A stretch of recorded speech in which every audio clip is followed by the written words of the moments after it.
इस ताहिर खान को सब जानते हैं, लेकिन स्टार्टिंग में मैं चाहूँगी कि आप हमें उस ताहिर खान की स्टोरी बताएं जिसको कोई नहीं जानता। सबसे पहले आपको और आपकी पूरी टीम को यहाँ पे वेलकम करते हैं। आप लोग ठीक यार शक्कर बढ़िया आए। बहुत बहुत शुक्रिया। सवाल आपका जो है बहुत यूनिक सवाल है कि इस ताहिर खान को तो सारे जानते हैं।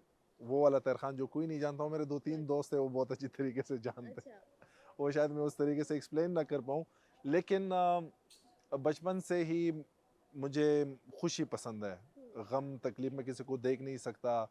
लोग खुश हों, माहौल अच्छा हो, इंसान इंसान से प्यार करे, कोई किसी को तकलीफ ना दे और बंदा अपने काम से काम रखे, दूसरे के पीछे बातें ना करे। तो मैं वो वाला ताहिर खान हूँ। बचपन से कैमरों से, वीडियो से, पिक्चर से, घूमने फिरने से, इससे मुझे इश्क था। और उसे घूमने फिरने, उस कैमरे की मोहब्बत ने आज मेरे ख्याल में मुझे यहाँ पे लाके खड़ा किया है।